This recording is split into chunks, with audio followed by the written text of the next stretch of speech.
Hey everyone, what's good? It's Ready Chess once again, and today I'm gonna do a stream of rather two games this time. As in my previous video, I gave an introduction as into what I'll be going over, and so now I'll be taking two games from the two people that I received comments from, and I'll be analyzing their games and by projecting them on chess.com classroom, and I'll be taking note of every move and explaining the step-by-step processes of what went wrong, and we'll go from there.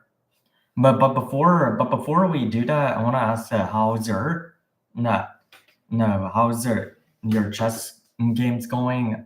If how much you're practicing every day? Because in general, as school is hard and there are plenty of activities you can do, but in the end, you should set some time for extracurriculars like chess if you're truly passionate about it, and and it's also a nice thing to add for your college applications as well.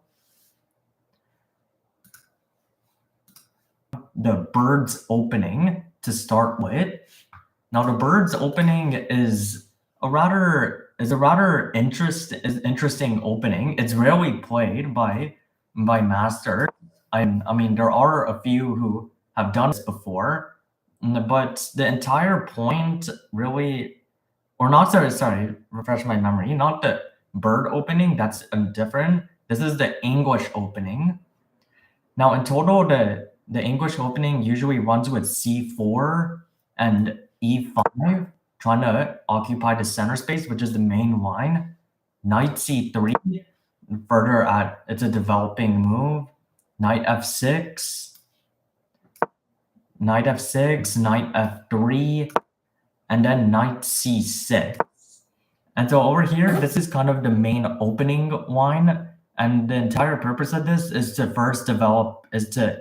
develop the knights. The knights are one of the most important pieces of this opening. And it's just to once again bring some action into the center, like he occupied the d4 square with this pawn closing in as well. And it's kind of a slow opening. I don't really play it, but there are no, but for those who do practice these lines, there are many more lines that also come with this. Also, if I go back, no, there's also another one called E, where we use instead of going to E5, we go to E6. This is called the Agincourt defense. And this is followed up with a move like d4, which is understandable for white and trying to get control of the center. And then we have d5, trying to stop white from taking control of the center. And then knight c3, trying to add pressure. Bishop e7. Now, the reason bishop e7 over here is played is because it's more of a passive move just to quickly develop. Because saying if you move your bishop to d6 right here, then you could have c5 as an option. And yeah, if you move it, you could have c5 place here, and then you're forced to go back to here again, and so you're entirely wasting a move basically. And that's not where what's really looked at for black. It's not really the best move. All right, so now going to c4, and then going back to the actual game right now, we have our opponent played e5, starting with the main line. And then we have g3. And the g3, and the only reason that you would play g3 in this case is to play the King's English variation. And the King's English variation starts with usually knight f6, and then bringing the bishop, which is the entire point of this move, to create this nice, comfortable diagonal somewhere around here. And then this is followed up with usually a d5 or so, further adding development to the knight, and then to the knight over here, and also the bishop. And so that's where this is going, I suppose. So we did play knight f6. and then knight f6, and then we have knight c3.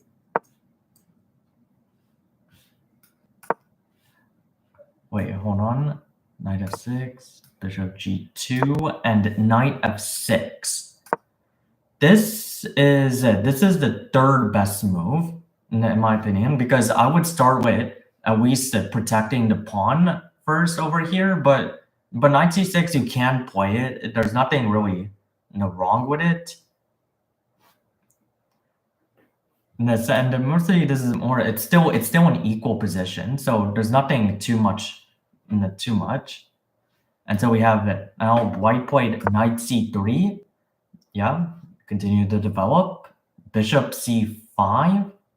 Yeah, that's also a nice move. And then we have e3 over here. Now the reason e3 would be played here is because you want to get control of the center. I suppose that would be the reason, because saying, let me just waste a move over here. Like we could have d4, pawn, no, d4, pawn takes, you could sacrifice, you could attack, you could attack the knight, and then you could possibly bring in the attack the pawn and bring this queen up here and wind up the king over here.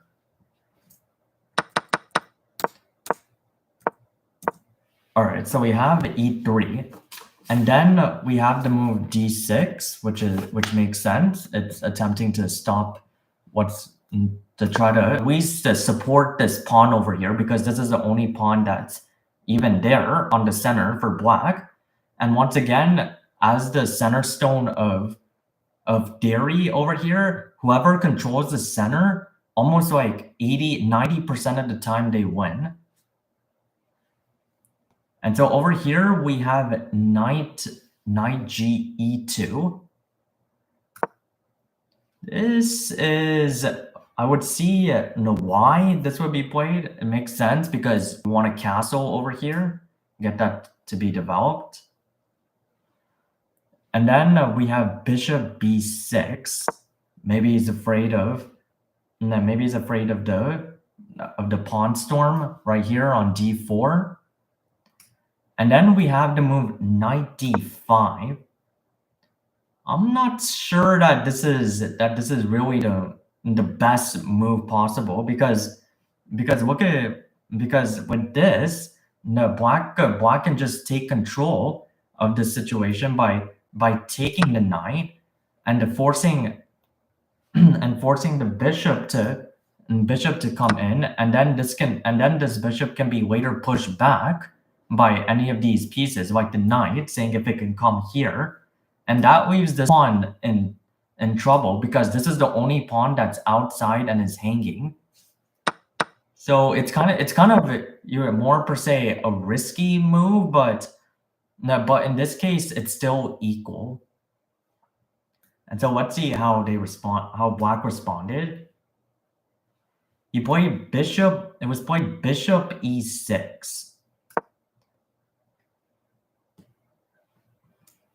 And the bishop e6 is also, it's more of a, it's an attacking move. I would say it's an attacking move, because looking at this, if black wants the knight to take either of these pieces, like saying if the knight attacks the bishop, you could take with the a pawn and you've got this nice open file for the rook.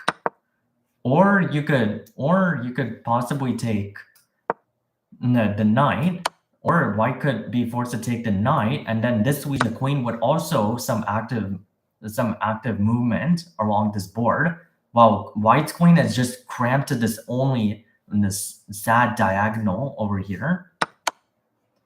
So I would see why that was done. And over here, white did take a piece, which was the bishop. And it was responded with the pawn takes to give this rook the nice open file. And then we have b3, trying to support the pawn. and then queen d7.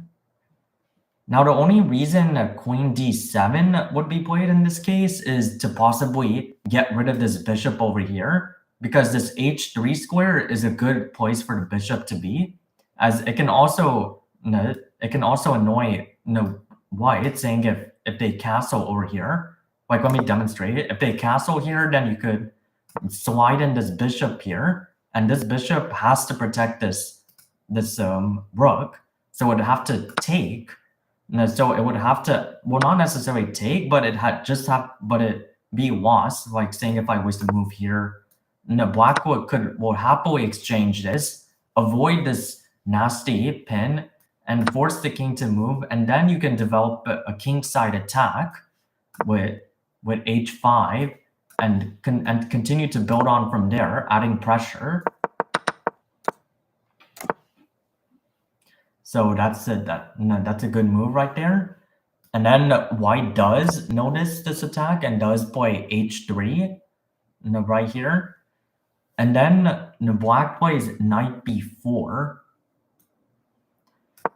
Now knight b4 is also a good move because look at the threat it's doing. It's limiting, this queen here is trapped, and this knight over here is so powerful because this knight can possibly disrupt this king from castling, saying if white doesn't do that. But over here, white can support this, with a stop by pushing to d3 or d4 in this case, because then the knight cannot enter here because the queen is right here to protect. But over here, the move was played d4, which is the best move over here in the d4. And here black responded by playing e4, which is the second best move, because for me, I would just continue to add pressure to this queen over here by sliding in the bishop here. And look at this. We have a possible fork lined up over here, saying if the king doesn't castle, and you can continue to force this queen to stay limited to basically this entire row, this first and second row. But instead, e4 will be played, as this is a good move in blocking this bishop over here from going to this diagonal over here, which was the entire purpose of this move, going back to the earlier set of moves. And so now we have white plays knight f4, sorry. And it's mostly to attack the bishop because this bishop doesn't want to have to deal with this h3 pawn over here. And then after this, we have d5, which is to support the pawn. And then bishop d2. Yeah, that makes sense. Force the knight to go back because it's under attack. And so we have knight c6. It's more, it's taking things cautiously, understandable.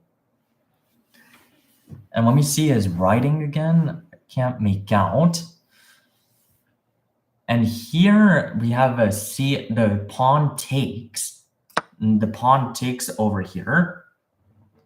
Now over here, white has to, black has to take with with the bishop over here, because if you take with the knight, then this e4 pawn over here is hanging. So you basically have to take with the bishop over here, which was done. Bishop takes d5, and then queen c2, trying to add more pressure over here to this pawn, and then g5 is played. That is a rather risky move because look at what it does to the king side. It kind of exposes it. So moreover, it can't really castle on this side. And also on this side, it's also dangerous because if you castle on king side over here, then this entire a file is left open. And if this rook gets enough space, open space over here, it can do a possibly back rank checkmate. And that will not be good over here. And so now let's see what happens. We have knight takes, d5, queen takes, supporting this pawn once again. And then we have bishop f1. Bishop f1. Now, what would the reason be over here? Well, I mean, the only valuable squares based on how this bishop is placed over here would be to go to c4 over here. Now wind up this queen with the weak f7 pawn over there.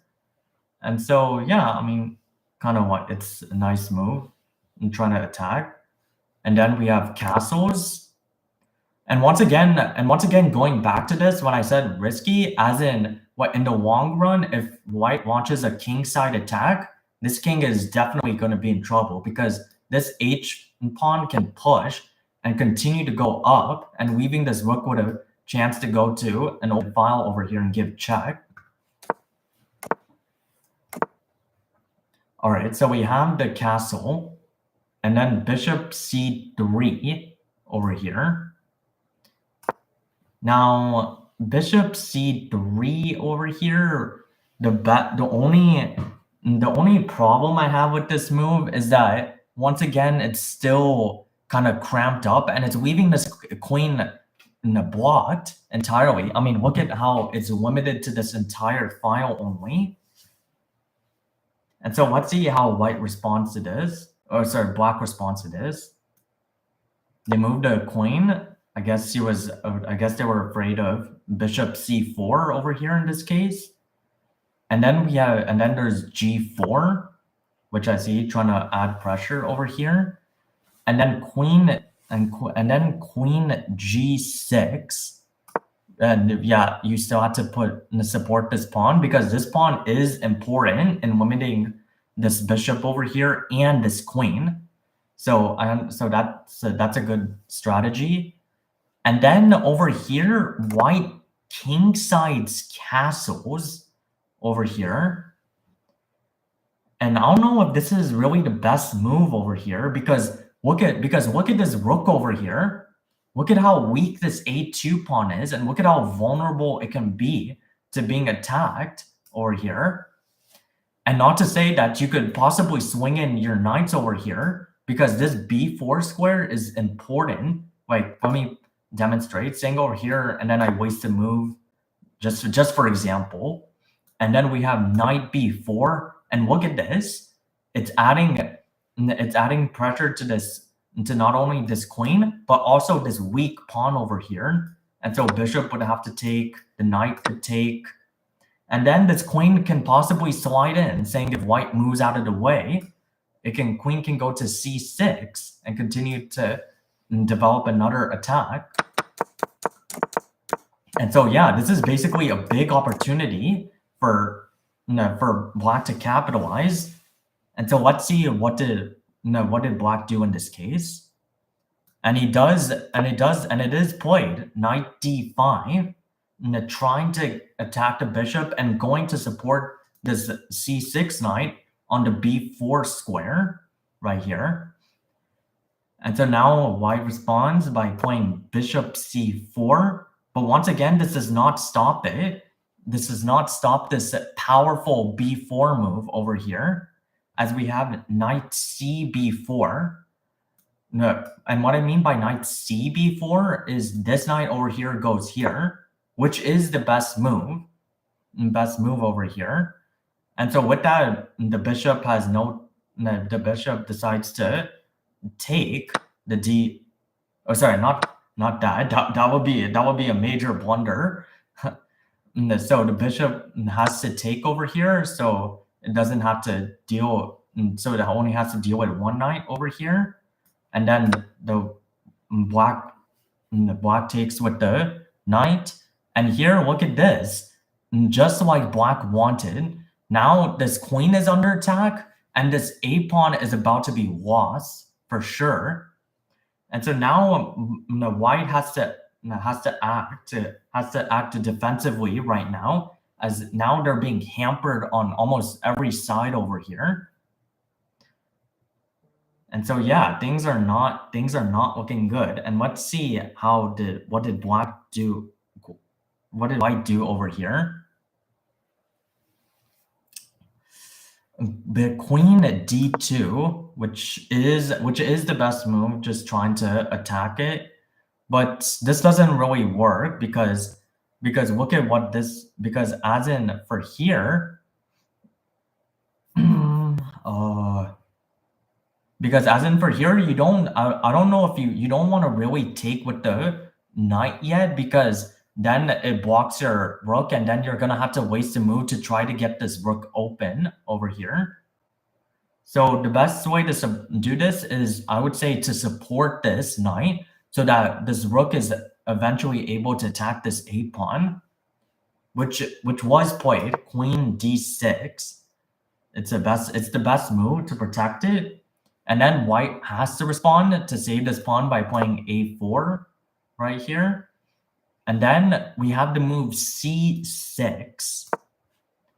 And c6 is the best move right here. This is a very strong move, because the entire purpose of this move, because remember, the entire purpose of attacking this king side over here is to attack with the rook.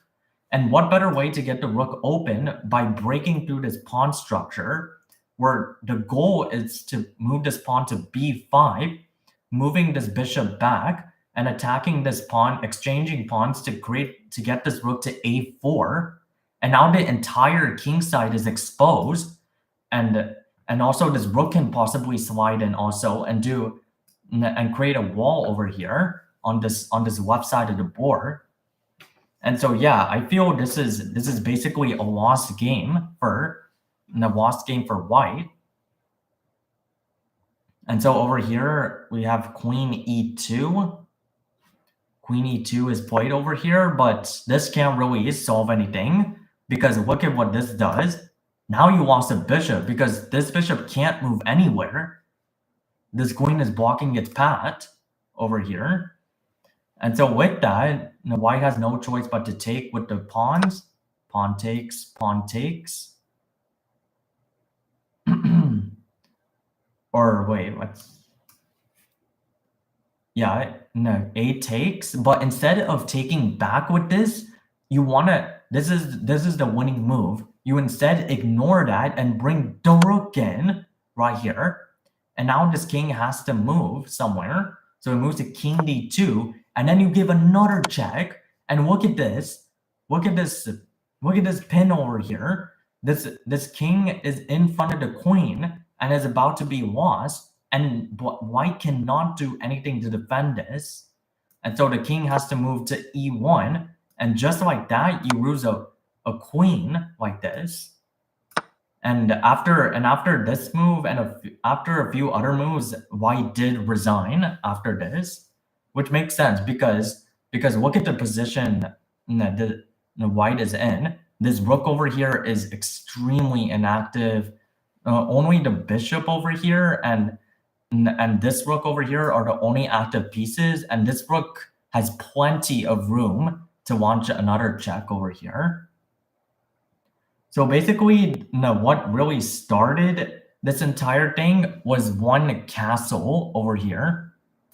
If I go back over here, because over here, if you castle over here, I get it. It means protecting the queen over here, but it's not the best, because now it gives black opportunities to attack with this by bringing in possibly the rook over here, and saying, let me waste a move over here. This entire goal is to bring this rook over here and attack, and then possibly swing in the knight.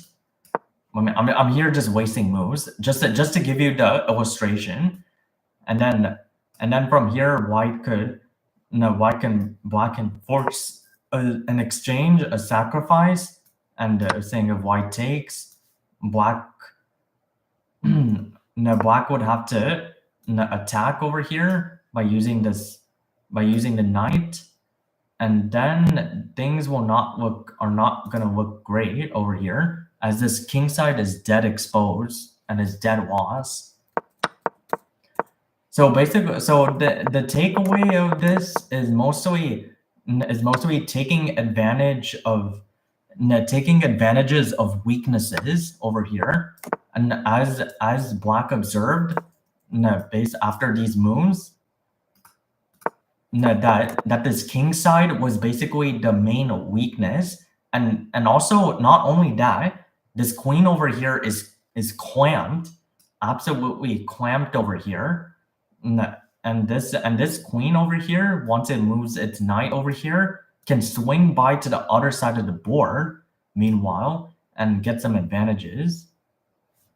And so yeah, that's basically the game I'll be going over. I know I had said 2 games, but I'm currently short on time. I mean, there are at times that I might do more than a game. I'll do 2 games, possibly 3 games. But over here, I'm short on time, and I have to cut the stream early. But in the end, this was a great game that was played, and good luck to these guys moving forward as they'll view this stream and possibly learn from this.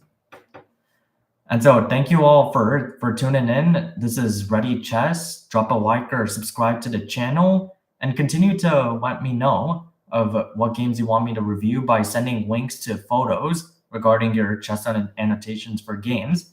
And I'll see you sometime soon.